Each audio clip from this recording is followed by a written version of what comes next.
Okay. Do you have Miss Beach Johnson? Hi. Anne, are you on the line? Yes, I am. Hi. Can you just Hello. identify yourself, name, and address for the record, please? My name's Ann Beach Johnston. I live at 150 Strawn Avenue.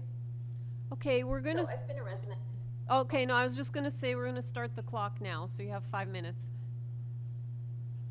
okay. So I've been a resident for 46 years on Strawn Avenue. My property is just kitty corner to what this one is. We have no laneway between us, so there are just fences in between Strawn and Massey. I want to say that I am not opposed to development or increasing something like a bungalow. There certainly were many bungalows in the area which have been increased, but I think that this is not a minor variance, that it's put out to be so just a very little thing. So I just going through number two, the permitted floor space, instead of 1 times coverage, they're asking for 1.8, and they're calling it a mechanical room. The third floor, 26 square meter space with a bathroom in it. I'm not sure why that's called a mechanical room. If that's included in the 1.8, at any rate, it's 1.88 times, I think, is not a minor variance.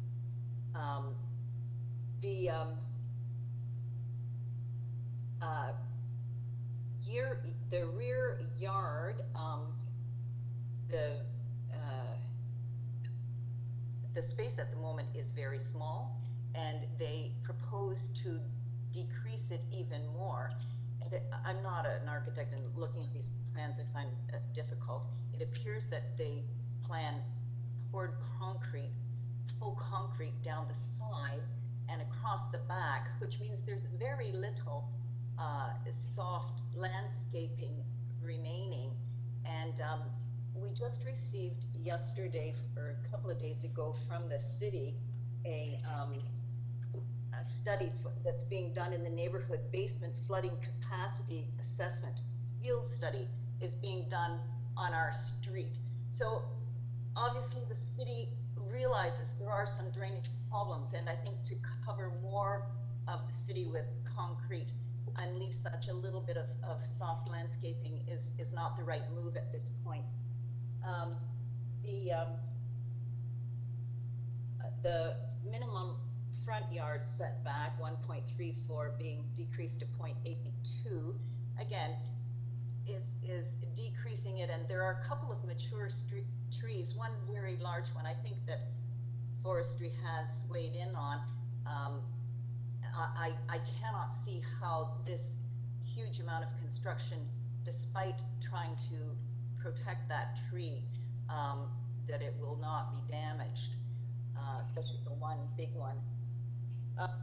The minimum requirements for the rear setback, that's number 5, is 7.5 meters, and they're proposing a 1.4 meter setback from the back property line, which I know I am not the direct behind neighbor, and that they could not attend today, but I mean, we are all close to each other, but being 1.4 meters, increasing the amount of land coverage. There was a little bump out in the bungalow that was back, but now the proposal is to bring the whole 2-story thing back, like a big block back there. So I think that privacy, and then sunlight. I mean, I know that they're saying that this shadow is it's contributed much from the 3-story south, but adding a 2nd story and a 3rd story, it does increase the shadow, especially at some later times of day from the west. So I think that it is no small minor variances that they are asking for. well, even for us to see the sky. So I just, like I say, I'm not opposed to any redevelopment, but I think that this is not appropriate and that it is not minor variances that they are asking for. And I ask that you not approve this application. Thank you. Panel members, any questions for the speaker? Okay, thank you very much. Mr. McGrath.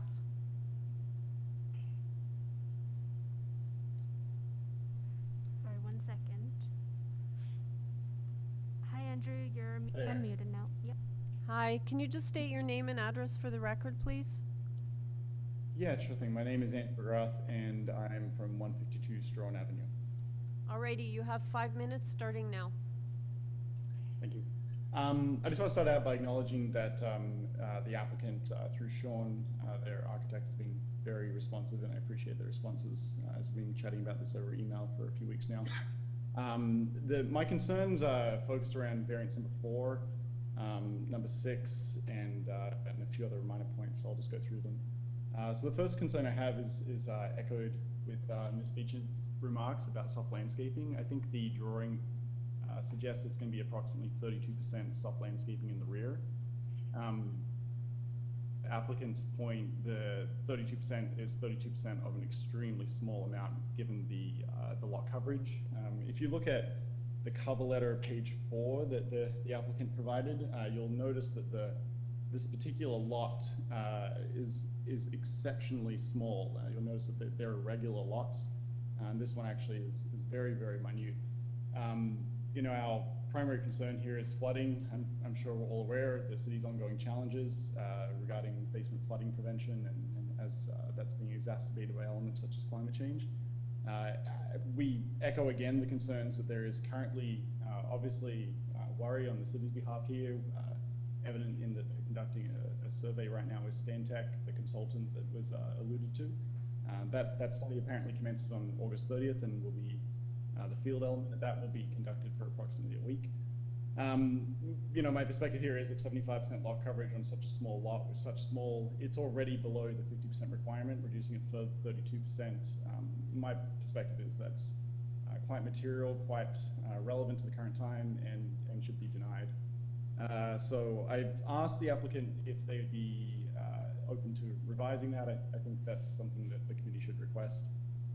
My alternative, just on the basis of you know, knowing that I won't get an alternative moment to reiterate this, is I think at the very least this element of the variance should be delayed until data such as the Stantec report can be completed, so it can be considered as part of the variance process.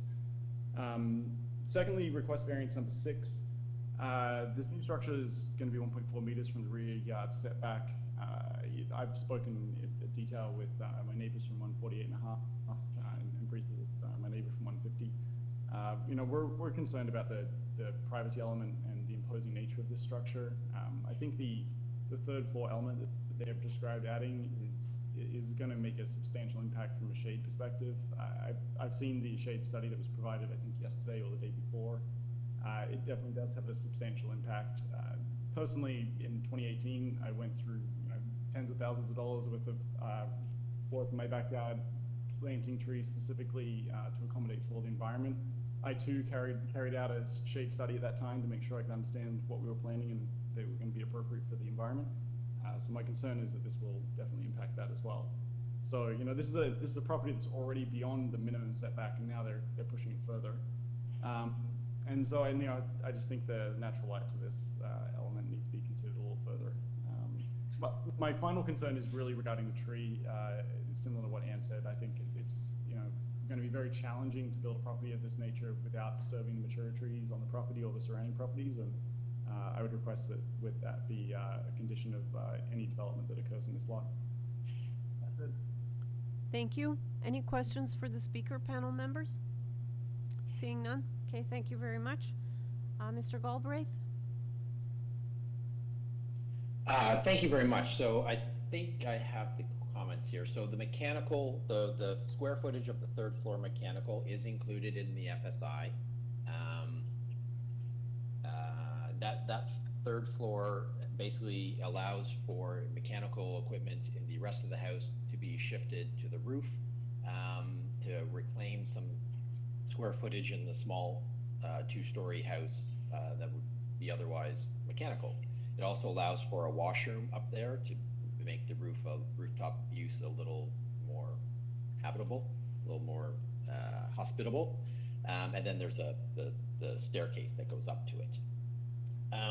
So the soft landscaping, so 50% of the rear yard is required to be soft landscaping, and we're proposing reduction.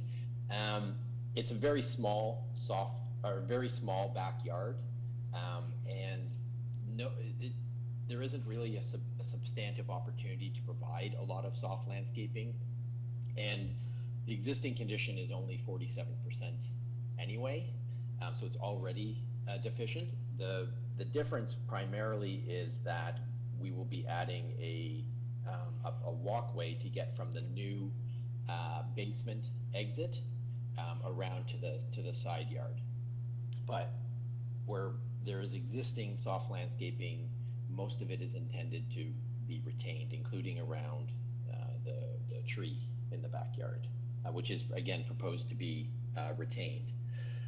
Let's see here, the front yard setback, it's a second-story cantilever. It's not the first floor, and so that wouldn't have any, I don't believe, any significant impact on the front trees, which are proposed to be retained, and that can be covered by the standard tree permit, which Urban Forestry has requested.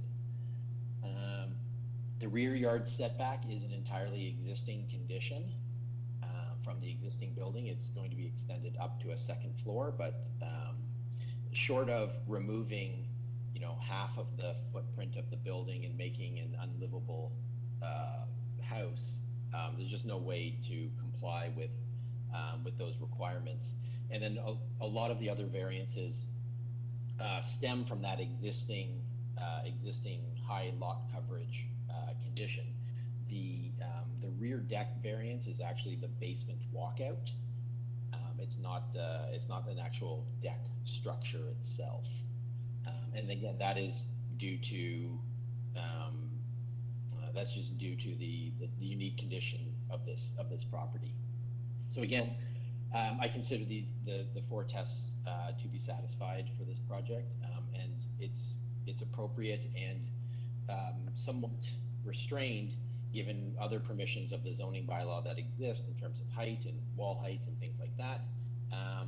And I think it's appropriate, especially given the 3-story house next door, and that I think all of the properties on Strawn that back onto this property are all at least 2 stories tall.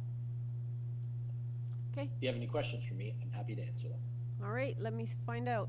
Any questions, panel members? Mr. Bayat, and then Mr. Yeah, go ahead. Just a quick question. Looking at that graphic that you've got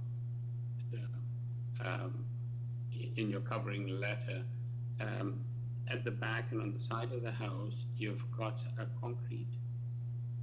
That's the one, yes. So is that concrete foundational requirement, or is that just a walkway that's covered in concrete? Because I was just thinking, at the rear, is it possible to put some permeable paving that would then allow for somewhat greater soft landscaping? So it's a concrete path to provide this. So the house is intended to be for a multi-generational living for an extended family, and they want to make sure that the more elderly members of the family have a safe way to walk, through the backyard along the side. It is intended to be that.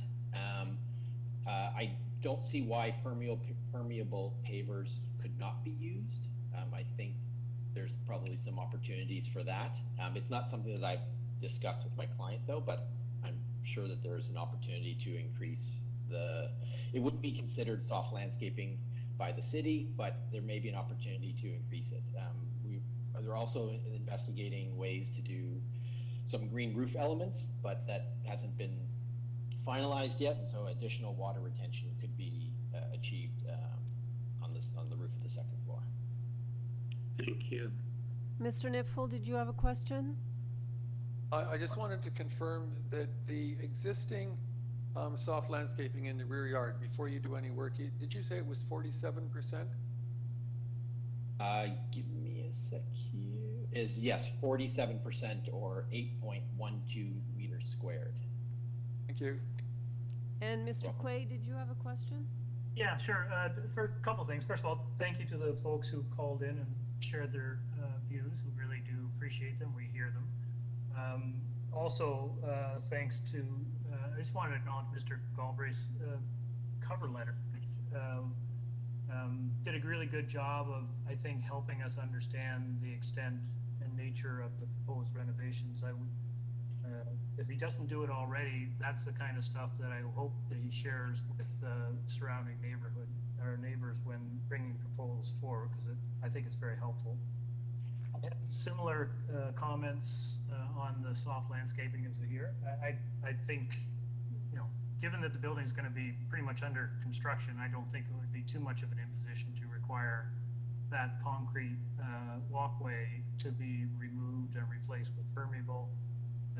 Mr. Galway's right, that doesn't factor into the calculation, but notwithstanding that, it does allow rainwater to permeate into the ground, and it serves at least a better purpose than concrete. So I would suggest we do, if we approve, that we put that as a condition. The last thing I will say is rooftop decks always get our attention. I was looking at the drawings and it just looks like it's regular railing, and I wonder, given that the lot fabric is so tight in this area, that it wouldn't be prudent for us to require some screening around that rooftop deck, just to afford neighbors with a measure of privacy. And I guess I'd ask the agent whether that would be something that they would consider. So thank you for that. The third floor mechanical bump up will provide effective screening looking to the north, and the 3-story building that is immediately to its south will provide screening in that direction. If you go to the first page of the letter, you can see how much taller that house is already. So so I mean, screening on the sides is possible, but I don't think it actually would achieve the goal of providing screening that doesn't already exist naturally from either the building itself or from its immediate neighbor. What about to the rear? Well, screening to the rear, I don't think they would want to block off all visibility to the east. And I mean, you're allowed, there's already will be windows that are facing the east. So I'm not sure. Privacy screening to the facing a rear is not a commonly imposed condition in my experience. It would effectively create three walls on that rooftop deck, and would create more of a shadow impact, frankly, than is currently proposed. Some vegetative screen, perhaps we could put some planters, something like that. It might be a little bit more palatable. It's not something that I've discussed with my clients, so I can't say for sure. And it wasn't really requested by any of the neighbors either.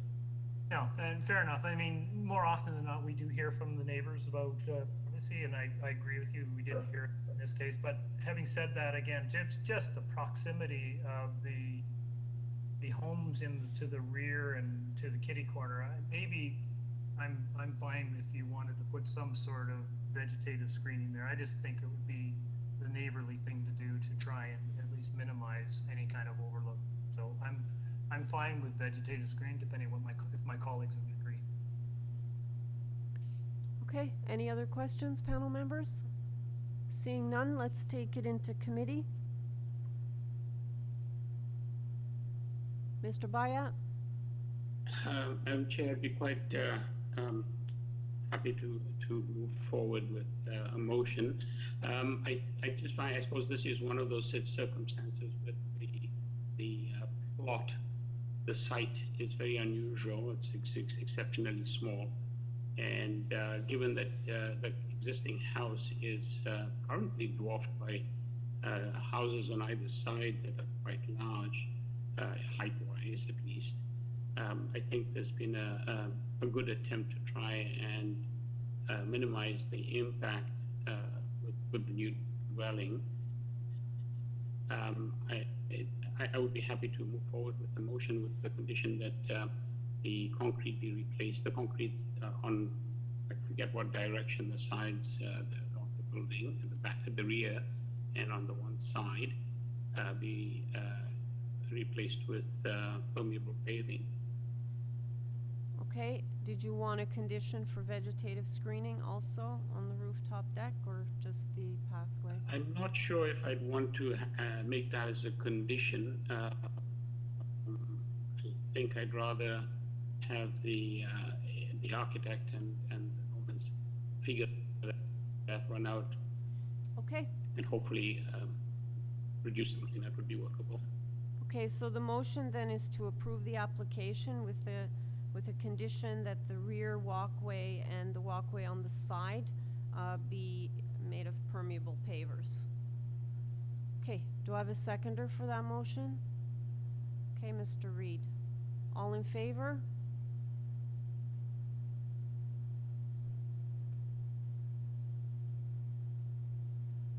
My only, sorry, Madam Chair, my Yeah. only observation, I don't have any problem with that.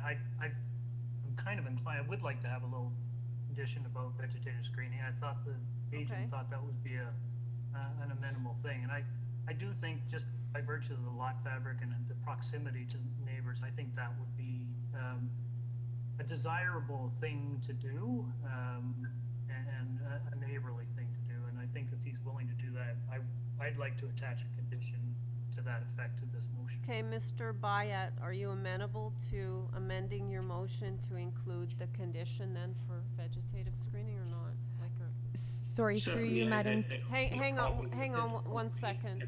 Sorry, through you, Madam Chair. There's also the report from Forestry with one condition. Oh, there is? Forestry condition number 1. That's correct, yes. Okay. That's great, thanks, Bahir. Okay, Could- so, Could we clarify that the vegetative screen is along the, which property? To the east, is that correct? I agree with Larry. I think it's a necessary solution, and I think that Mr. Galbraith's suggestion that it be vegetative in this particular context makes sense. I just want to make sure we've got it in the right place. so is it to overlook, like the rear? Is that where you were thinking, Mr. Now, hold Clay? on a second. Yeah, I thought so, because I believe so. yeah, the sides are kind of not an issue because the building's adjacent. So the description would be the east end, the east perimeter, I believe. It's the east face of that deck. Correct. Okay, all right, so the motion then is to approve the application with vegetative screening on the east part of the rooftop deck, which is the rear-facing section, and the condition that the rear walkway and the side walkway be of permeable pavers. Okay, so that And was forestry number 1. and forestry number 1, so that was Mr. Bayat and seconded by Mr. Reed. So all in favor?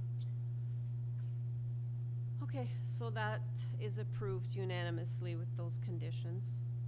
Okay, the final item this morning is item number 19, 7 Cavell Avenue. We have before us a copy of the plan of survey, site plan, floor plans, and elevations.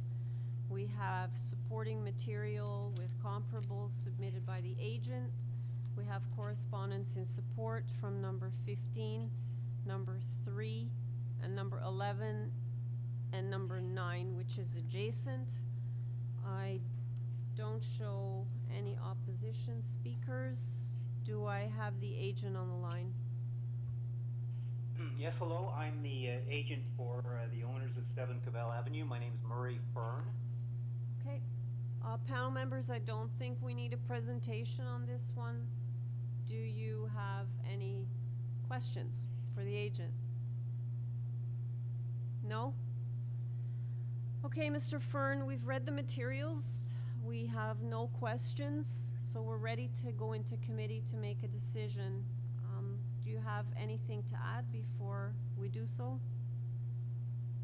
No, I don't think so. I think everything has been covered by all the information that we've submitted and received. So I'm okay to proceed. Okay, thank you. Panel members, let's take it into committee for a decision.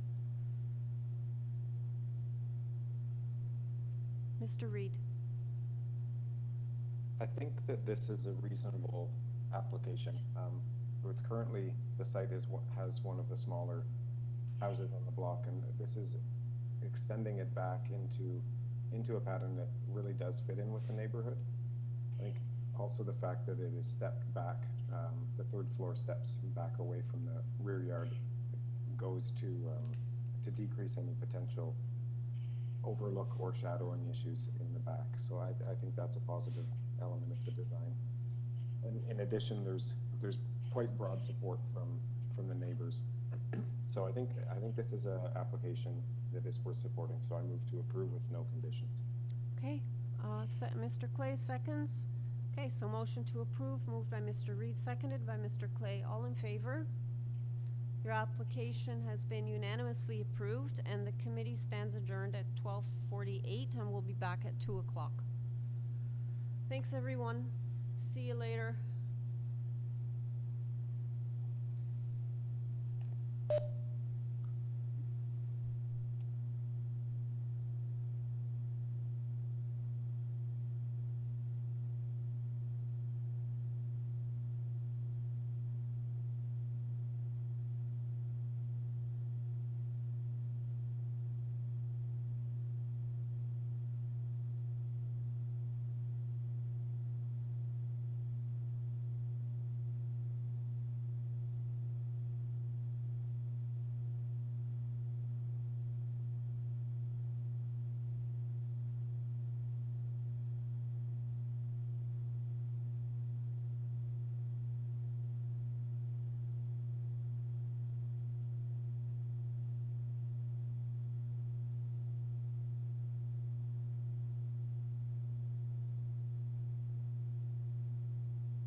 Grand. Good afternoon. During the declared emergency in the City of Toronto, Committee of Adjustment virtual public hearings are being conducted via WebEx, an online digital platform, and will be live streamed on the Toronto City Planning YouTube channel. These measures are necessary to comply with physical distancing requirements and a provincial order that limits attendance at public gatherings. My name is Nancy Oman, and I will be chairing this hearing. Panel members participating via WebEx and who can be seen and heard are Zahir Bayat, Carl Nipfel, Larry Clay, and Peter Reed. City staff will be assisting us throughout the meeting, including moderating the WebEx platform. Agents, applicants, and other interested parties participating in this virtual hearing registered in advance and will be connecting through WebEx using a compatible electronic device. Their participation will be through audio only. We acknowledge that the land we are meeting on is the traditional territory of many nations, including the Mississaugas of the Credit, the Anishinaabe, the Chippewa, the Haudenosaunee, and the Wendat peoples, and it is now home to many diverse First Nations. We also acknowledge that Toronto is covered by Treaty 13 with the Mississaugas of the Credit. In accordance with Sections 45 and 53 of the Planning Act 1990 as amended, this meeting of the Committee of Adjustment for the City of Toronto is called to order. The Committee of Adjustment considers applications for variances from the provisions of the zoning bylaw that apply to the property, permission to extend or alter lawful non-conforming uses, and consent to sever property to create new lots. Anyone who wants to receive a copy of the committee's decision for an application must submit a general email address for the Committee of Adjustment, Toronto and East York District Office. Please include your name, address, and an email address. All Committee of Adjustment and TLAB notifications and appeal updates will be sent by email only. If you do not agree with the decision of the committee, decisions may be appealed to the Toronto local appeal body known as TLAB, or in some limited circumstances to the Ontario Land Tribunal known as the OLT. Appeal instructions will be set out at the bottom of the committee's decision. Participants who have registered in advance will be connected to this virtual hearing and will be muted automatically upon entry. When your item is called, each participant will be unmuted by the moderator, one person at a time. I will call each item in the order listed on the agenda. Where an application is uncontested, the agent or applicant may proceed with their presentation if desired, and when the committee does not require a presentation, applicants are to advise the chair should they wish to speak to the committee. The committee may ask questions and or take the matter into committee for a decision. Each speaker, including the applicant or agent, will be given a maximum of 5 minutes to address the committee. I will comment when you're reaching the 5-minute mark. When addressing the committee, please speak slowly. Clearly state your name and address. Please confine your remarks to the matters outlined in the application.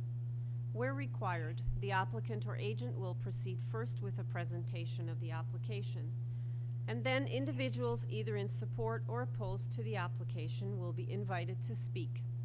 Committee members may ask questions of each speaker after they have completed their presentation. When all speakers are finished, the applicant or agent will be unmuted and will have an opportunity to rebut only those issues that were raised by the speakers. This will mark the end of the discussion, and the application will be taken into committee for a decision. Please note, the committee may not entertain revisions to proposals at the hearing today. The committee may decide to defer the application if substantially revised to ensure that the revised application is accurate and that all those entitled to notice are informed of the changes. Madam Deputy Secretary Treasurer, since this morning, have any of the minutes been confirmed or by the members? Good afternoon. No, not at this time. Okay, thanks. Panel members and staff, does anyone have a declaration of interest? None? I don't know. No? Okay. And are there any files to be closed in the afternoon session? Through you, Madam Chair, no files to be closed. Okay, is there some technical problem? So do you want me to stand down for a minute? Okay. Oh, I'm not showing? I mean, Our video is not showing at this time. is everything else working though? Yes, everything else is So I working. think I can keep going then. So I'll let you guys work on it and we'll just continue. Okay, item number 20, 502 Oakwood Avenue. We have before us a copy of the plan of survey, site plan, floor plans, and elevations, and we have previous decisions affecting this property. Do I have the agent on the line? Yes, you do. Can you just identify yourself, please, for the record? My name is Gabe Faraone. Good afternoon, Madam Chair, members of committee. Good afternoon to you. Panel members, I don't think we need a presentation. Do you have any questions for Mr. Faraone? Mr. Clay? Sure, I'll ask the obvious question. You did receive approval for this 2 or 3 years ago. Now you're back seeking relief from the 10-meter approval for height that you received previously. You're now asking for 10.7. Wonder if you could give us a little bit of an overview of what happened. Absolutely. So on the architectural drawings that were submitted, the floor heights were taken from floor to floor. And unfortunately, the actual building, the heights were taken, or it was constructed, from floor to underside of ceiling. So having used 14-inch engineered joists on both floors, we're over by 2.5 feet by the depth of the joist. So it was a mistake done that was not picked up during construction. Carpenter, the contractor, unfortunately, this is what happened on site. And it's been like that for a while, because the building's been up for a while. So this is what happened, unfortunately. And we upgraded the joist from a 12-inch joist to a 14-inch joist, and that even 4 inches higher, or 4.5 inches up. Any other questions? Seeing none? Okay, Mr. Faraone, we are ready to go into committee. We've read the materials. Is there anything you want to add that's not in the submissions? No, not Okay. at this time. All right, thanks. Okay, we're in committee, panel members.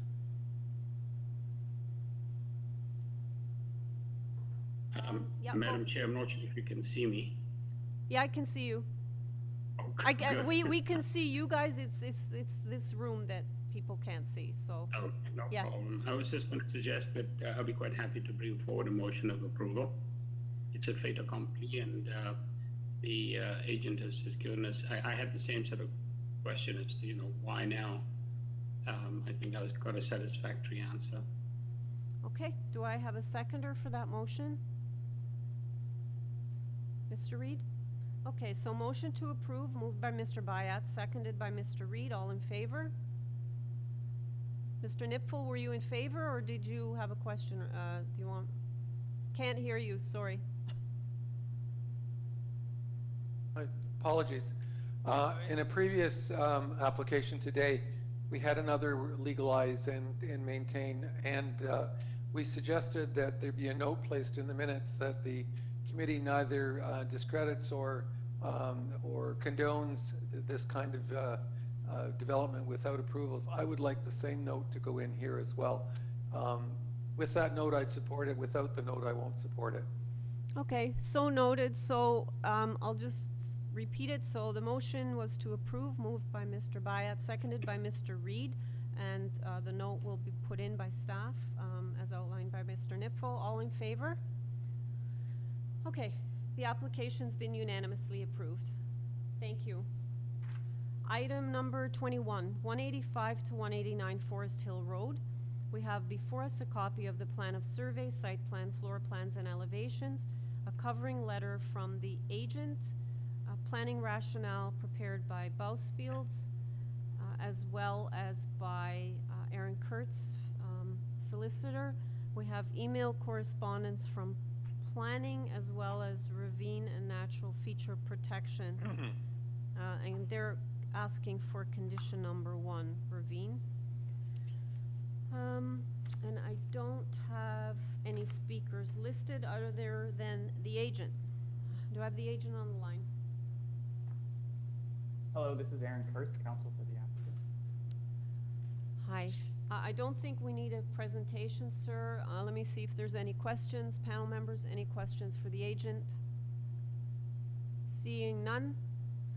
Okay, Mr. Kurtz, we're ready to take it into committee for a decision. Is there anything you want to add that wasn't in the submissions? Thank you, Madam Chair. If I may just quickly note a few things, understanding that the committee's review. Can you speak up a little bit? I'm sorry, I'm now holding my microphone closer. Yeah, to my but mouth. we can hear you really well now, though. Perfect. If I may just quickly note a few things, understanding that the committee is familiar with the application and the produced materials. So the purpose of these variances is to facilitate, as the committee is aware, the construction of a 3-story single detached dwelling that complies with the enforced zoning, save for these 3 variances that have been requested. And those are for building length, depth, and floor space index. In terms of building length and depth, the city's zoning bylaw considers the entirety of a building, both above and below grade, when calculating depth and length for zoning purposes. And that's why, as we've noted in our material, the length and depth variances are primarily a result of the topography of the site. The proposed residence follows the contours of the site, which slopes down towards the rear yard. And the result is that it's only really the basement level that requires, which is generally not visible, but that requires these length and depth variances. The above grade visible portion of the residence complies with the zoning bylaws depth and length standards. Similarly, in terms of the FSI variance, this is required in part due to the quote-unquote filling in of the existing interior side yards by virtue of the lot consolidation. And I would just note that in terms of both the FSI variance and the variances for building length and depth, they're all consistent with other variances approved by the committee. Lastly, I'll just I suppose leave the committee with, as you're well aware, minor variances are required to meet the 4 tests of the Planning Act, which is to say that they must be minor, they must be desirable for the appropriate development of the land, and they must maintain the general intent of the zoning bylaw in the official plan. My submission to you is that these variances meet that test, and the plan is therefore asked to be approved. Thank you. Thank you, sir. Okay, panel members, let's take it into committee for a decision. Yeah, Chair, I'm happy to start. This is obviously quite an impressive rebuild. I read this with quite interest and carefully, and agree with the agent that the variances being requested are by virtue of most of the, or a portion of the new build being underground. Not often we see 3 nice-looking homes demolished for an even bigger, nicer-looking home, but these variances are minor. I think that the new build will quite obviously fit into this particular neighborhood very nicely, and I'm happy to put forward a motion to approve this application subject to forestry number 1. Okay, do I have a seconder? Mr. Niffel. Okay, motion to approve, including Ravine's condition number 1, moved by Mr. Clay, seconded by Mr. Niffel. All in favor? Application's been approved unanimously. The next item is item number 22, 819 Gladstone Avenue. We have before us a copy of the plan of survey, site plan, floor plans, and elevations, correspondence in support from number 821, which is adjacent, and correspondence in opposition from 815 and 817, the latter being adjacent on the other side. And we have further correspondence from 815. Last minute receipt was a form letter in support, and just bear with me, that was from 813 Gladstone. Okay, do I have the agent on the line? Yes, hello. My name is Jason Fung. I'm the architect based in Toronto and the agent. Okay, I do have one speaker.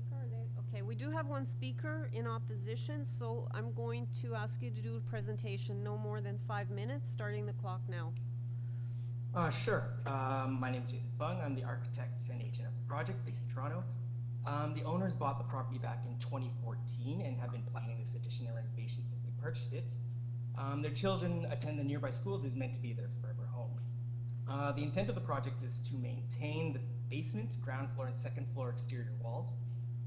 They would insulate those exterior walls and then add a new third floor addition, which extends a little bit into the rear that becomes a second floor addition, a two-story addition. If we go to the site plan, you're there. The variances are in regards to setbacks, wall height, and building depth. In regards to the side yard setbacks, the intent, again, is to maintain the existing side walls. The third floor and rear addition would effectively match those side walls. The front yard setback, sorry, if we can go to the site plan on A103. Yeah, the front yard setback, we've matched the front setback of the building to the south, 817 Gladstone. And actually that building has an enclosed front addition which encroaches further forward than our proposal. In terms of building depth, we are not the deepest on the block. 815 Gladstone, that's, if we go to the first page, the context plan, they are 28 meters in depth. It's a very deep building. And in fact, 839, 841, 843 are all 20 meters in building depth. So we're not an anomaly in the street. And on the context plan, you can see these are really deep lots. They're about 50 meters in length or 160 feet long. So there's still a lot of green space maintained. On this cover page, you can see the rendering. We are not intending to be taller than our neighbors. They are also a 3-story home. And most of the houses north of our proposal are also 3 stories in height. In terms of the layers of projection, the owners have reached out, and the concerns of 817 and 815 Gladstone are in regards to building depth and privacy. 817 Gladstone does not like our rear terrace looking onto the property. However, they themselves have a front terrace that looks onto our property. And the view in the rear is not to look down, but to look towards the Toronto skyline. So that's the intent there. 815 Gladstone objects to our building depth, but they are the building that is 28 meters in depth. So, I mean, we're proposing 19.58 meters. There was a letter of concern from 821 Gladstone in regards to safety and maintaining a side access for the garbage bins. The owners have reached out, and that issue has been resolved. It's been fully clarified that we will build safely and maintain that space for access. And finally, on a separate note, the owner of this property is a leading engineer in Canada in regards to low energy and net zero construction. So there's a secondary goal for this project to be an example of sustainable development by maintaining the exterior walls. They're going to install solar panels on the roof with low energy mechanical systems and sourcing sustainable building materials throughout. So they're also trying to maintain a modern design aesthetic. So, I mean, it's meant to serve as an example of its life's work. Overall, we feel these variances are minor in nature, and with respect, we hope you feel the same way. Feel free to ask me any questions in regards to the design. Okay, thanks, Mr. Fung. Let's hold the questions till we hear from the opposition. Mr. Spears, are you there?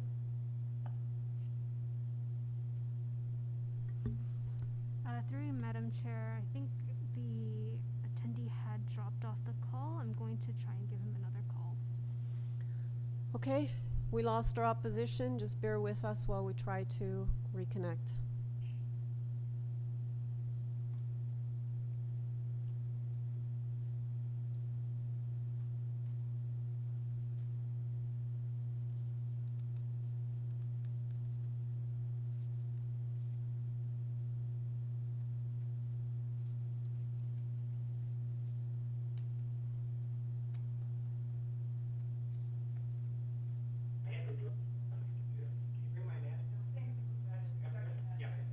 Can you hear me?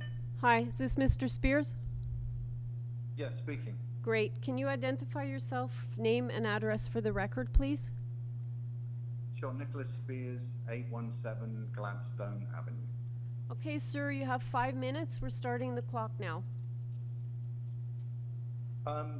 Yeah, we haven't been able to get in touch with the owners. We indicated availability to speak ahead of time, but there was an indication to wait, and we're actually out of town right now. There's an indication to wait until we got back, which obviously isn't practical being after the hearing. Our concern is really that when we'd spoken previously on this item, that it was indicated that variances weren't needed for the work that needed to be done. To the extent that variance is needed, we do believe that there is a significant encroachment, particularly with respect to the backyard living space. You know, with respect to the comment on our front yard terrace overlooks their property, I think that's incidental at best, because it's really not, people don't spend too much time sitting out in their front yards, for example. If they did, they would be on their porches. Our front terrace wouldn't afford any vantage point into their privacy. So I think that's incidental at best. The concern that we have is that it does encroach, and our yard is quite narrow at 20 feet, that the additional 8.5 feet that would be granted on the length variance, notwithstanding the fact that 815 certainly does come back far in the yard, that precedes this by a good number of years. It was in fact, you know, there when we bought the property, so we knew that existed. We're talking about an addition now that would significantly encroach into the privacy of our backyard, particularly the roof terrace. And because we're narrow, it would give it very much an alley effect. So, you know, to the point that I have an opportunity to speak against it, I'm certainly speaking against it. The length, 8.5 feet less, would be significantly reduced. The vantage points from the roof terrace would be clearly, as indicated, into a child's bedroom and to a third floor bathroom. And the windows on the main floor of the two-story addition would also have a vantage point clearly into the privacy of our backyard as well. So for those reasons, we are seeking to object to the variance. We also believe that while 815 is the longest, the length of this backyard and the two-story addition would be unprecedented for many houses to the north beyond us, and would create a very enclosed space. So those are the reasons for our objection. Thank you, Mr. Spears. Panel members, do you have any questions of the speaker? Okay, thank you. Mr. Fung, are you there? Yes. Can you please address the concerns raised by the neighbor? Yes, I mean, if we go back to the site plan, A103, we do stick out, you know, 3 meters in the rear there, but I mean, the whole point of the stepping back, so our 3-story portion would end matching their building. I mean, the 2-story portion, I mean, we're not intending to look down and, like, we're not looking into their space, just like their front portion. I mean, they don't intend to look into our space, but it's there. I mean, their front portion, that box in front of 817 Gladstone, it's a similar condition, looking into their front master bedroom. So I don't know what to say. I mean, this is the design that we've come up with, and I don't have a comment beyond that. This is a second floor terrace that's meant to not look into. I mean, on top of that, these rear yards are large. 20 feet is not considered narrow in Toronto's terms, and it goes back, you know, somewhere in the realm of 80 feet in the rear extra. So that's Okay. all I can say. All right, thanks. Let's see if the members have any questions for you. Mr. Sure, Nip. thank you. Yeah, Mr. Nipfel. My understanding of the answer you just gave was that your proposal doesn't extend, the building doesn't extend past the property next door, but if you look at the site plan, that, unless I'm missing something, that doesn't seem to be the case. And Mr. Spears specifically mentioned the privacy concerns he had about the deck, and on your site plan, the deck clearly has unobstructed views into his backyard, to the backyard behind, into the backyard in the other direction. There is, unless I've missed it, there is no screening around the deck. There's a railing, but I don't see a privacy screen. Have I read that correctly? That's correct. At the moment, we don't have a privacy screen, which we can do. I mean, we don't have a problem with adding a privacy screen.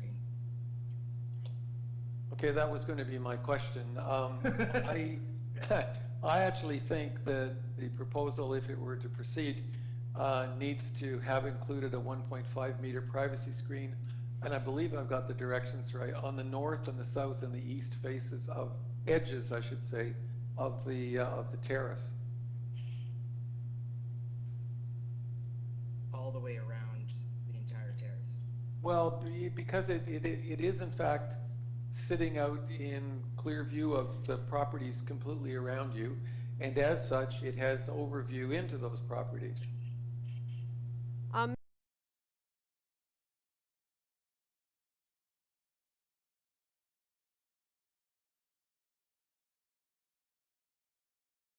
Mind having a privacy screen to the neighbors at 817 Gladstone all the way around. I mean, that's significantly blocking, you know, Okay. my client's view to his own backyard. Okay, I don't agree with you, but I wanted your opinion on that. Thank you. Okay. Any further questions, panel members? Mr. Bayat. Just picking up on the previous conversation, would the agent be amenable to the idea of privacy screens on, I believe it might be the south and the north sides of the structure, which would be adjacent sides? Yeah, I think that's fine. I think that's fine. North and south is great. Then they still get the Toronto skyline out the rear. That would be agreeable. Yes. Thank you. Any further questions, panel members? Okay, seeing none, let's take it into committee for a decision.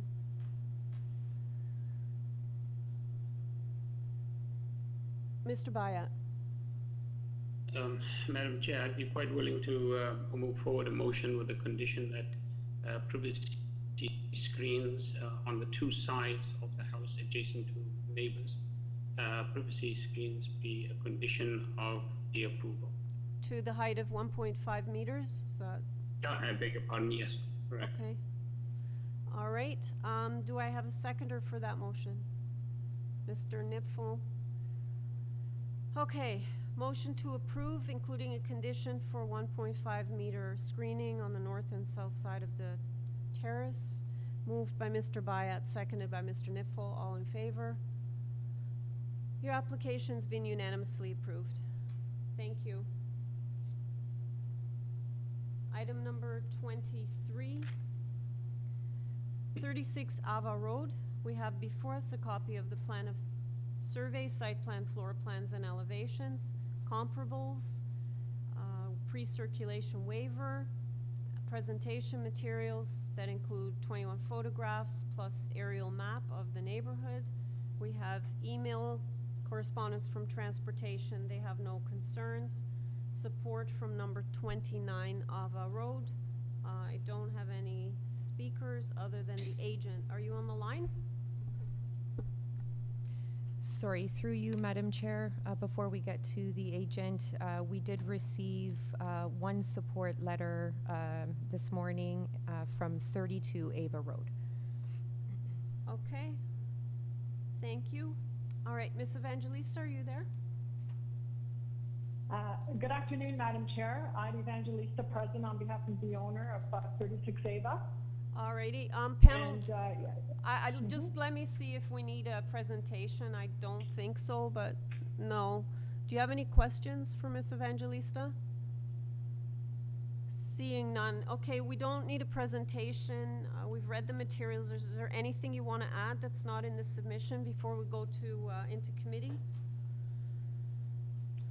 Through you, Madam Chair, we just wanted to add that, you know, you did receive you have been notified. We did have a letter of support from 32 Ava. We have worked with transportation and planning, and everybody is on board. Okay, sounds good. So let's take it into committee for a decision.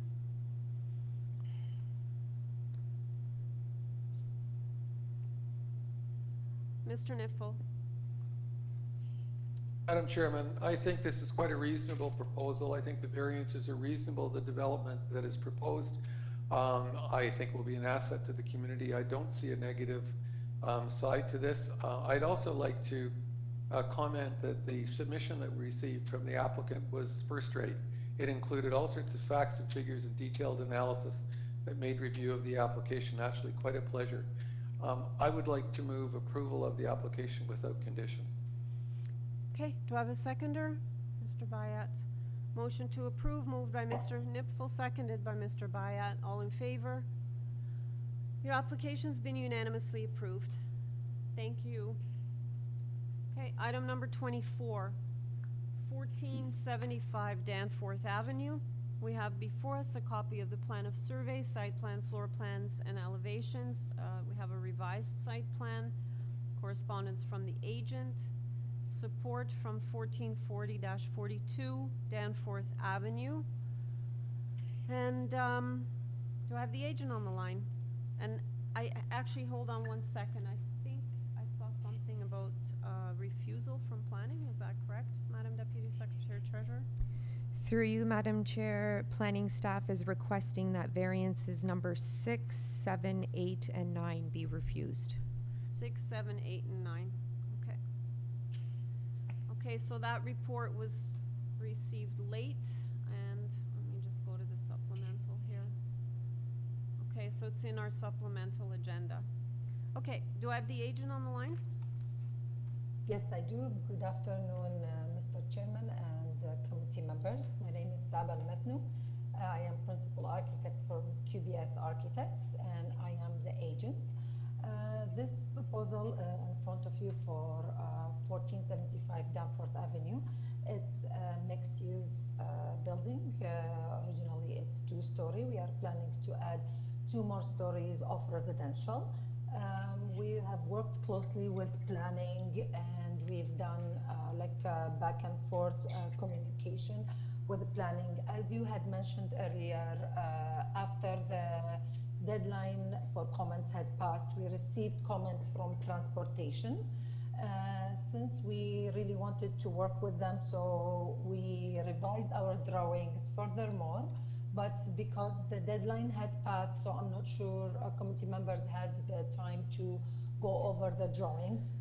I'm going to just touch base specifically on the variances that planning and actually transportation recommended refusal, which is the setback from the lane and the 2 angular planes. So what we have decided is we have eliminated the penetration of the angular plane, which is variance number 8 completely. We pulled the building in from the front, so there is no encroachment onto the angular plane on the Danforth. And in the back property, we have pulled the building as much as possible. So the variance says 3.05, now we have 4.577. This is variance number 6. So the altered mixed-use building will be located 4.577 meter from the lot line, abutting the lane. And variance number 9 as well, we have pulled the building further 1.5 meter. So the building will be located at 3.05 meter for the ground floor, and then we will comply with multiple 3.5 meter. Okay, can I just stop you for a second, because I have lots of documentation. Can you just start over and go through the variances again? So you're removing you're removing variance number 8 as per the notice. Correct.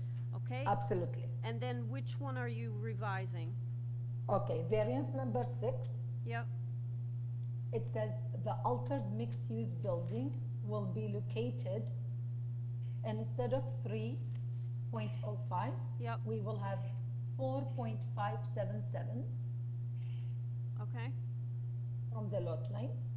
Okay. And we are maintaining variance number 7, but we are reducing it since there is no figure for the angular plane. I would like to share the documents that you have, so I can show you how much we reduced it. We pulled the entire building 1.5 meter. Yes.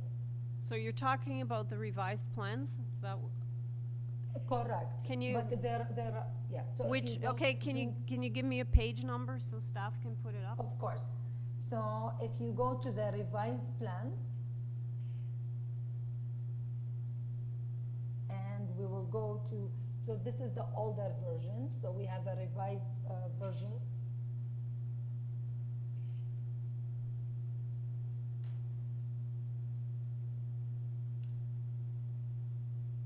we can go to A2003, which is page 20 of 22.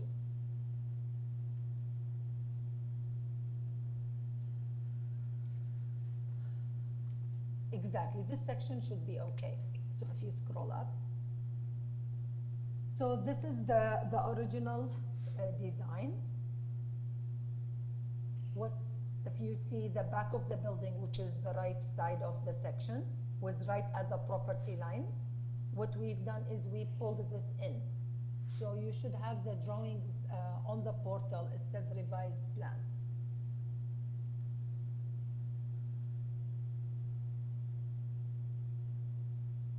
Are those the ones we have that show revised plans?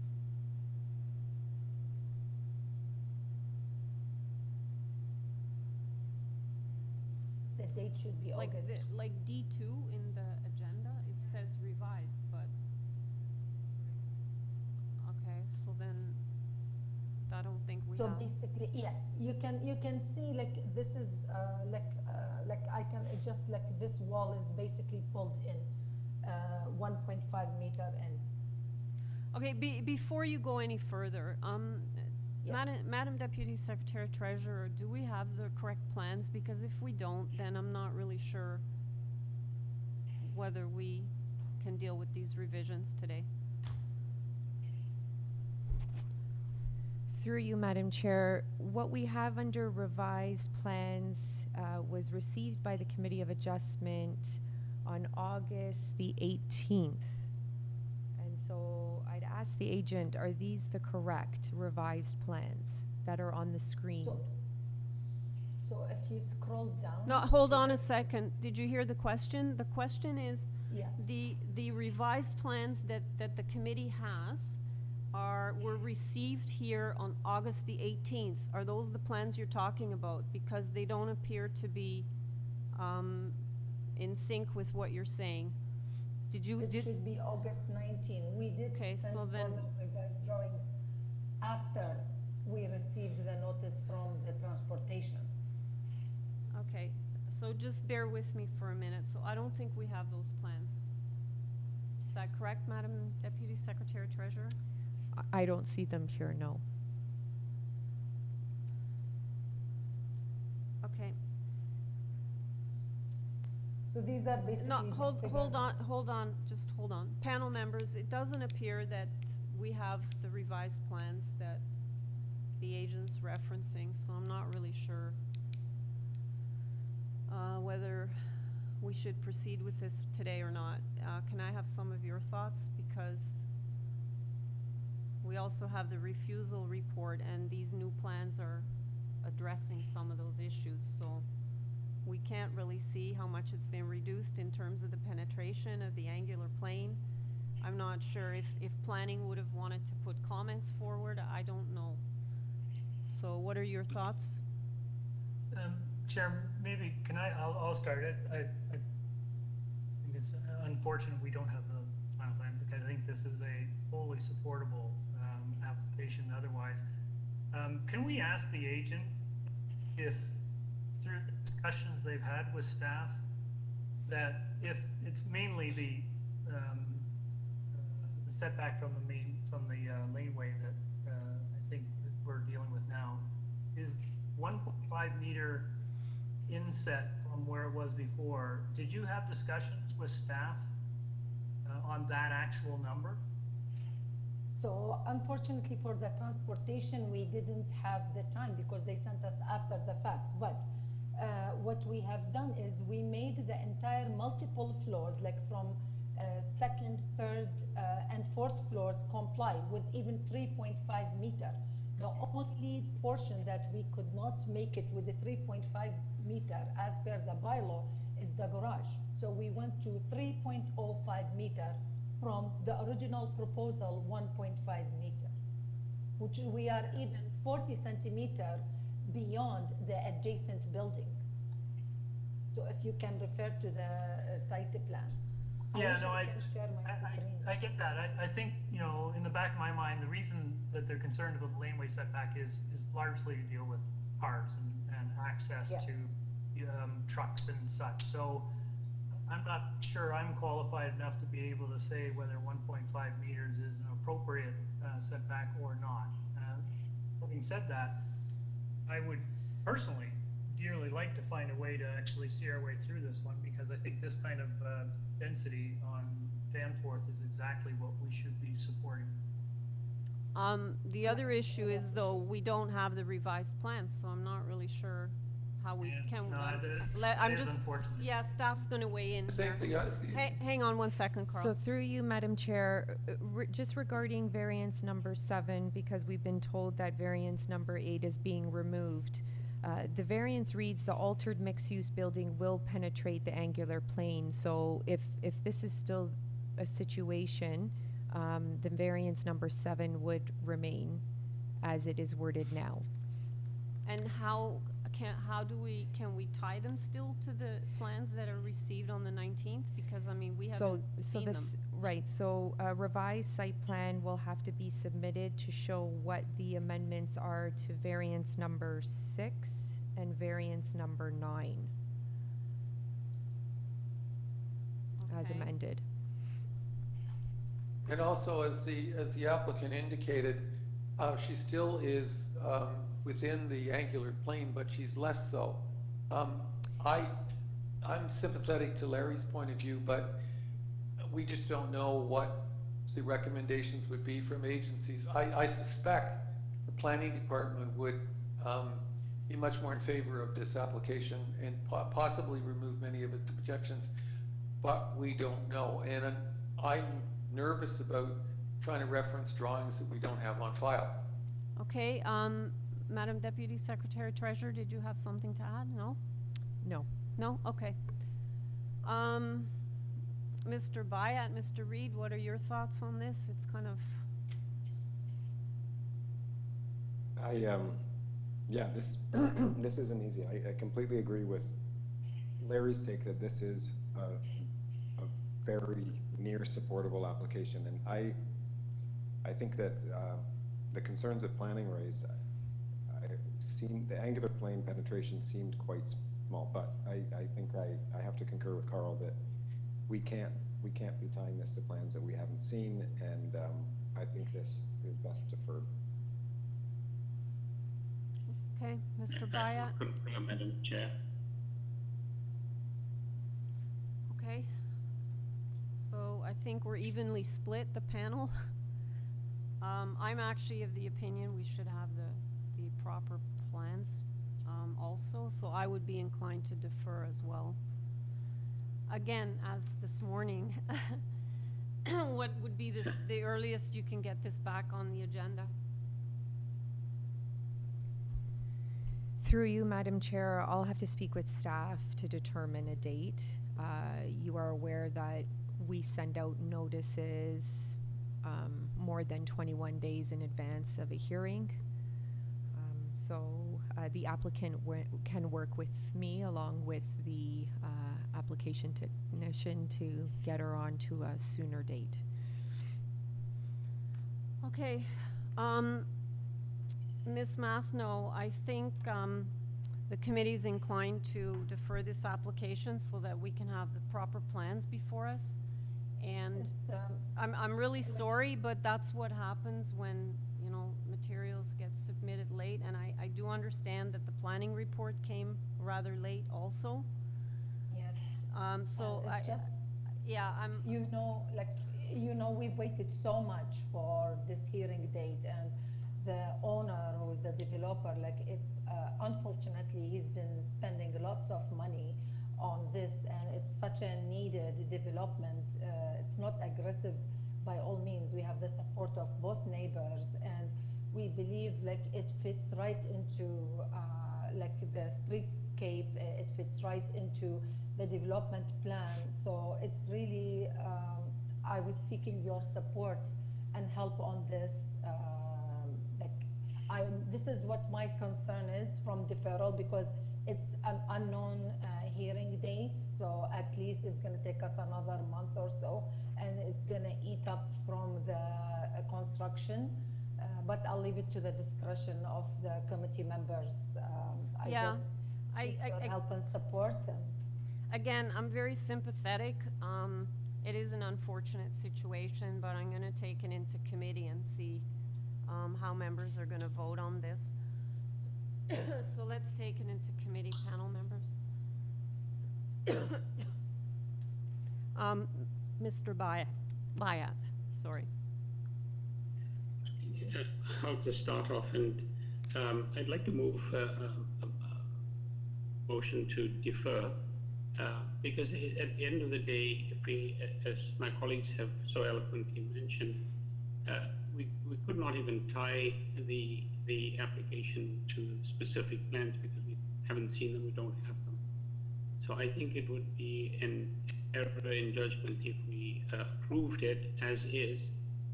I think if the applicant came in with all things in place, as my colleagues have said, I think this is a very good development for the Danforth. So I'd be quite happy to move a motion that we defer. Okay, do I have a seconder? Mr. Reed? Yeah? Before we vote, Yeah. Chair, I'll just add an editorial comment to what we've all been saying. This is the type of proposal and development that, frankly, I think the city would like to see more of, just because this introduces rental accommodation and what I would term gentle density onto the Danforth along the subway line, which is so desperately needed. So I just encourage the proponent and staff to work fairly expeditiously if they can to fix this issue and get the drawings back in front of this committee as quickly as possible. Okay, and I would just add to that the applicant, you know, get in touch with planning and perhaps their position would change between now and the next time it comes back also. So we have a motion to defer, moved by Mr. Bayat, seconded by Mr. Reed. All in favor? Your application's been deferred. And I would ask staff to get it back on the first available date, hopefully by the end of September. Okay, item number 25. It's 1798 Dufferin Street. We have before us a copy of the plan of surveys, site plan, floor plans, and elevations, a covering letter from Mr. Race, as well as presentation materials. We have a planning report that's asking for a condition as well as engineering. We have 3 form letters in support from 1790, 1794, and 1806. We have interest expressed, expressing concern from 798 Dufferin Street. Correspondence in opposition from another resident at 1798, 5 Goodwood, 1802, 1796, and 1800 Dufferin Street. I'm showing 3 speakers in opposition, yeah? Okay, do I have the agent on the line? Good afternoon, yes. Okay, just bear with me a second, I have lots of notes. Okay, before I have you do a presentation, I guess, can I have you give us your name first? I know we know it, but just for the record. Craig Race, the architect for the project. Can I just ask you, before you do a presentation, the purpose talks about a 2-story detached dwelling. Is it not a semi? No, this is a detached laneway suite. Okay, all right, because there seemed to be some question about that. Okay, so I'm going to start the clock now. If you can do a 5-minute presentation, that would be great. Certainly, if you could please pull up the presentation material. So the project before you today is for a 2-story laneway suite, so there's no work related to the main house here, only at the rear. The site this laneway suite is being proposed on has relatively unique dimensions, as you can see from the context plan. This map outlines neighbor outreach, which I think we'll get into, so we can move on to the next page, please. The purpose of the design that we attempted to pursue was to align the footprint of the laneway suite with the prevalent setbacks of existing garages, as well as with the requirements of the laneway suite bylaws. So it's a bit of a hybrid of the two. And the first point we'll make on that is that this has resulted in a rear yard separation minor variance that is, if taken to the existing rear addition of the house, the separation is 6 meters. If you were to take it to the larger main wall of the house, it's almost 9 meters. You could go to the next page, please. Aside from that, we've attempted to pursue, and I think this outlines very well the existing setbacks of the garages relative to main houses on the street. We actually end up with one of the larger rear yards on the block with this condition. Next page, please. So although there are 3 minor variances, really they're all triggered because of that rear yard separation. And the building is reviewed as a 1-story laneway suite, not a 2-story laneway suite. So it shows up as having a height variance, but we have limited the height to 6 meters, as would be required for a 2-story laneway suite that's as of right. We've maintained the 45-degree angular plane. And in this case, we've actually pulled it away from the north lot line to have an open side yard that allows for access around the building to the rear yard. That way, the people who live in the main house still have access to the laneway. Next page, please. You can see from the interior design and layout of the suite that it's relatively modest. It's a 1.5 bathroom, 2-bedroom design. So it's not big, but we are here pursuing variances because we wanted to get a 2nd bedroom and have this accommodate families. This neighborhood is not exactly in the core, it's somewhat peripheral. So the ideal user of this area is a family or someone with a young child. And as a right laneway suite may be achievable on this site, but it would be fairly cramped and it would be more of the character of a 1-bedroom apartment, which frankly there's a lot of in basements in this neighborhood. And we're here going for what we believe are genuinely minor variances in order to have a suite that still conforms to context, but ultimately can support a family. The next page shows a few photos of the site so you can have an understanding of the character of the area. I'm sure you visited. But as you can see, it's we believe a new laneway suite would be an improvement on the site here. And on the next page, I'll simply conclude by saying that we're big proponents of laneway suites here at Lanescape, and we generally don't like going to committee of adjustment unless we absolutely have to. And this is a case where the minor variances will allow a family to inhabit this neighborhood, but rather than a smaller rental unit, as is more prevalent. Thank you very much. Happy to take questions and respond to other speakers. Okay, thanks, Mr. Race. And I just want you to ignore my question about the semi because it was totally unrelated. I can't read my own notes apparently today, so sorry about that. All right. No apology. Yeah, okay. I'd like to go to the opposition now. If is Mr. Mele on the line?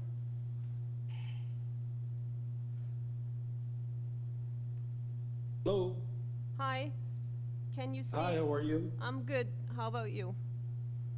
I'm doing good. I'm doing good. So we need your name and can I just get you to state your name and address before you start, and then you have 5 minutes. Okay, my name is Tony Mele, M-E-L-E, and I live at 1804 Dufferin Street.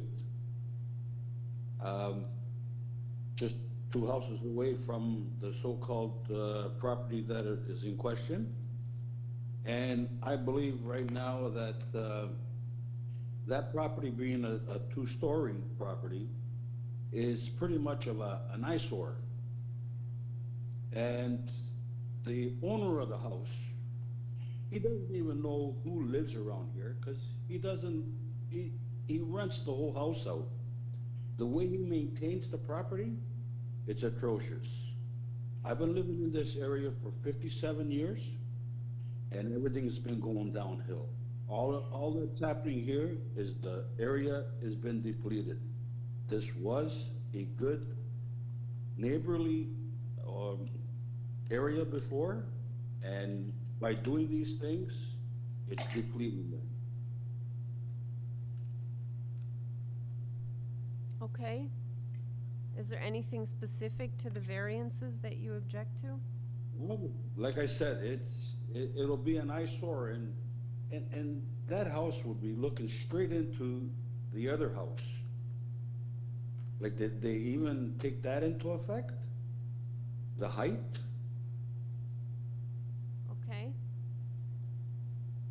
I will have the agent come back and address the concerns that you've expressed. Panel members, do you have any questions for Mr. Mele? Okay, sir, thank you very much. Okay, thank you. Mr. Goldstein. Can you hear me, Madam Chair? I can. Can you state your name and address for the record, please? Yes, ma'am. My name is Asher Goldstein. I'm resident at 69 Harvey, Apartment 1. Okay, we'll start the clock, and you have 5 minutes. Thank you so much for the opportunity to address you and the committee. I'm here representing my family, in addition to my mother, I believe will be speaking also. We are the owners of the adjacent property to the south, 1796 Dufferin. I'll respond a little bit to Mr. Race's comments, and I'd happily answer any questions about my submission to the committee regarding variances I believe were not taken into account in this proposal. In the existing laneway, there are no two-story structures, adjacent or otherwise. With regards our property, if you were to concern the proposed application, this will significantly close in our outdoor space by raising quite a large one. And what Mr. Race neglected to account for in the setback calculations are how much closer it is to our property. So the setback from our property is extremely minor. But separate from all of this, based on my reading of the bylaws, there should be variances requested for this property, not just for height, for setback, for planes, but also for lot coverage of an ancillary structure. This is larger than permitted by the existing legislation, and it shows. And I just want to also say something in response to Mele and the existing tenants' submissions of the property owner, that this is not a well-maintained property. And so the notion that a family is going to move in here is suspect at best when they are removing parking and currently contested by their existing tenants and every adjacent neighbor. So I would strongly urge the committee to reject the pro forma approval of non-adjacent neighbors and hold to the concerns of adjacent neighbors, and take into consideration overlooking of adjacent properties with this unprecedented large structure, the removal of parking from the neighborhood, and the complete change of the aesthetic and density controls of floor space of an ancillary structure and lot coverage detailed in my submission to the committee. I'm happy to answer any questions, and I really appreciate the time you've permitted me to speak. Thank you very much. Any questions to the speaker? No? Okay, Miss Masterson, are you there? I'm here. Can you hear me? I can. Can you just give us your name and address for the record, please? Yes. My name is Anne Masterson. I live at 69 Harvey Avenue. Okay, go ahead. You have 5 minutes. Apartment 3. Apartment 3? And I am the owner of the building, 1796 Dufferin. Okay, go ahead. Okay. Walking through the passageway between 1796 and 1798 Dufferin to the rear yards last evening, the breeze and the light-filled space were a delight. The proposed two-story development attempts to rob us of these necessities and put in place an overarching monolith that encroaches on existing structures, with the only winner being the enriched Mr. Fernandez. The objections outlined in my letter to the committee demonstrate how the proposed 6-meter-high structure would block light, air circulation, cast shadow, radically alter views, have deleterious impacts on safety and parking, and create an impressive presence I cite local examples in my submission. Further, the applicant's lack of due diligence as a landlord, from my own experience, and also attested by his own tenant submissions, who in addition will lose outdoor space and parking, brings into question the intention behind a proposal for a more desirable family dwelling indicated in this submission.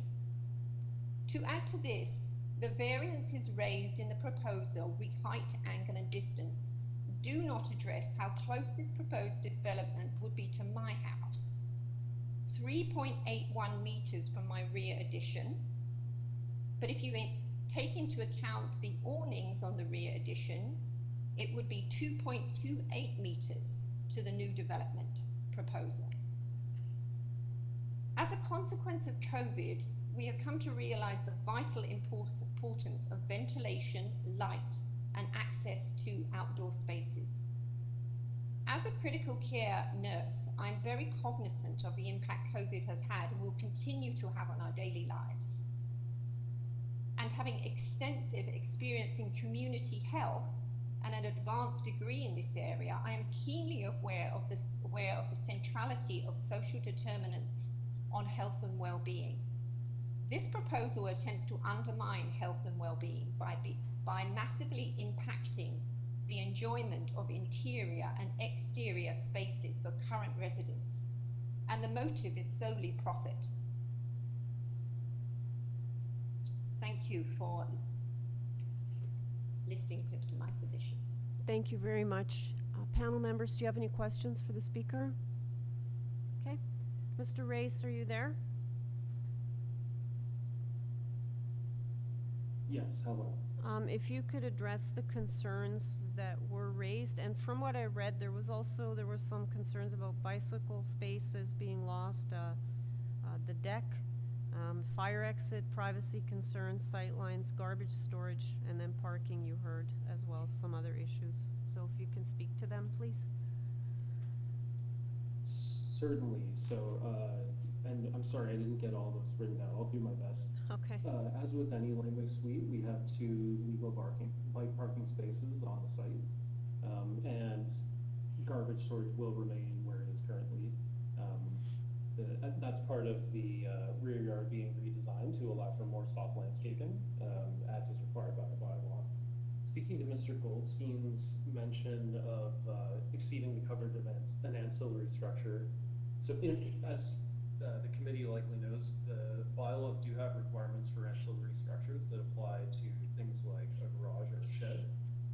This is not that. This is a laneway suite, and we do comply with all coverage requirements as well as all other bylaw requirements beyond the variances before you today.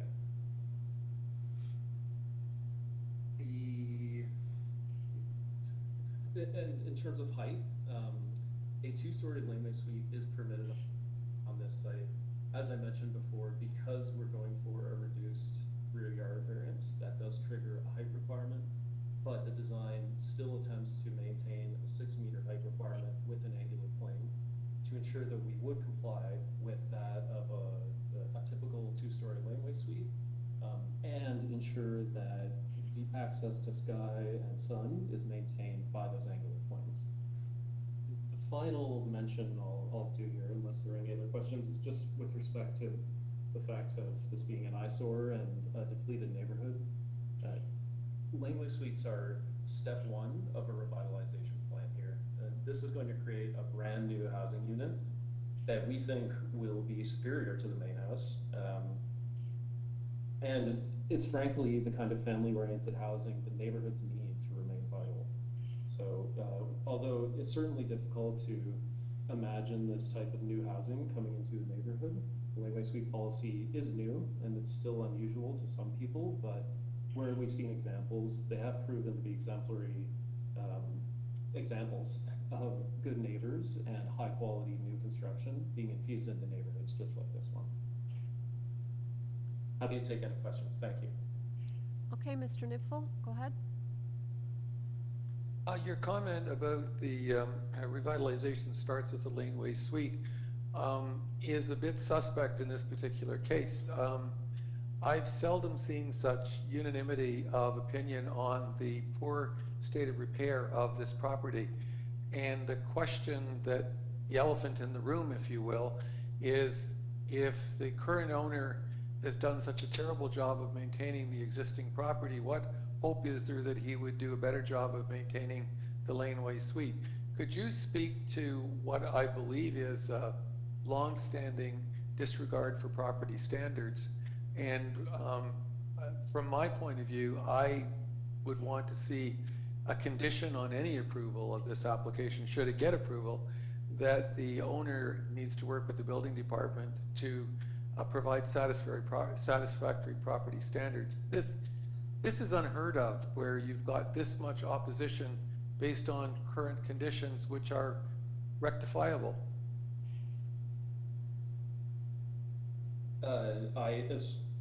I am sure that condition would be fine. As far as I'm aware, there's no concern with illegal units or the like. Perhaps property management is a concern, and we can tie that to a landscaping a condition or the like. I think that would be fine. I unfortunately can't speak to that directly because we also have letters of support, and in my experience, our clients build new laneway suites to make them good examples of housing. This might be behind a house that people are less comfortable with, but this is going to be a new house, and that usually means there's quality. And I'm happy to consider any conditions we can apply to that, Mr. Niffel. Thank you. Any further questions? Seeing none? Okay, let's take it into committee. Any comments?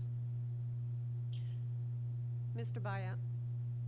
Madam Chair, as I looked at the drawings and the presentation that the agent has presented, the applicants presented, I think was very well done. So, as Mr. Clay had mentioned earlier about presentation materials, it's just commendable that we've got a good package.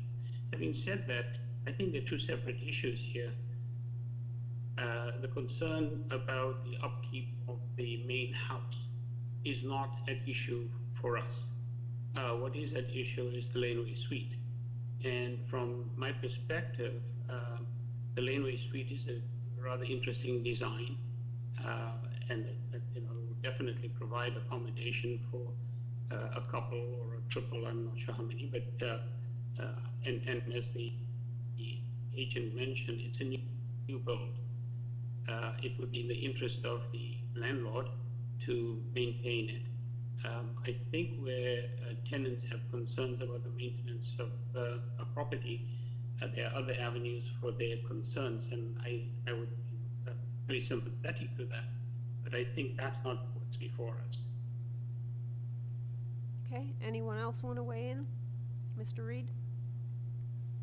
Yeah, I agree that I'm personally just trying to focus on the variances that are being requested, and I do think that this is a fair application. I think that it is designed within the spirit of the zoning of the laneway suites bylaw, and so I'll be supporting it. But I do think, I mean, one aspect that I think is interesting is that the removal of the deck in the backyard, in order to allow for enough landscaping, that is materially going to impact one of the tenant's spaces. So I'm not sure how that's, I guess that's just a landlord-tenant kind of issue, but I think that that's a kind of unintended consequence that's coming out of this that is not necessarily fully desirable, but on balance, I'll support this application. Mr. Clay? Yeah, I think when I first read this, my initial concern was just how cramped it was in tight space, given the lot size. But I think I was helped by the presentation materials to kind of address that concern. I think it is a good design. The height variance is fine in part because we allow 6-meter laneway suites everywhere. The other, I think, factor which turns it for me is the fact that it is a two-bedroom, is kind of family oriented, and it is a short walk to St. Clair and the LRT and rapid transit, and it's on Dufferin, which has got bus service. These are the kinds of sites again where we should be encouraging some degree of additional density, because the infrastructure around it can quite capably support more tenancy in these neighborhoods. So I'm like my colleagues, I think I can support this one. Okay, I'll need a motion. Mr. Bayat? I'll be glad to put forward a motion to accept the application with the conditions. I believe the planning department and engineering have conditions, which I'm hoping that the agent is aware of. And with those conditions in mind, I would like to put forward a motion to accept the application. Okay, seconded by Mr. Reed. All right, motion to approve, including the conditions in the August 11th planning report and the May 5th engineering report, moved by Mr. Bayat, seconded by Mr. Reed. All in favor? And Mr. Nifo, are you dissenting? Yes, I am.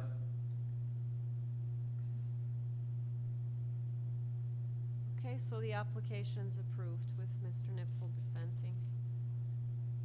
All right.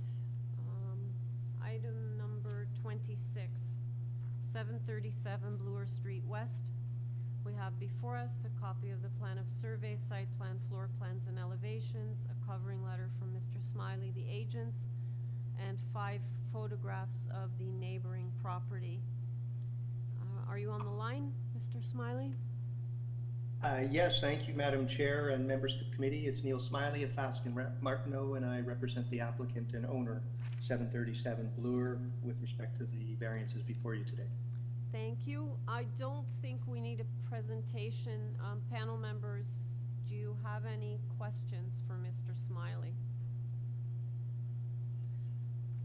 All right, Mr. Smiley, we've read all the materials, including the covering letter.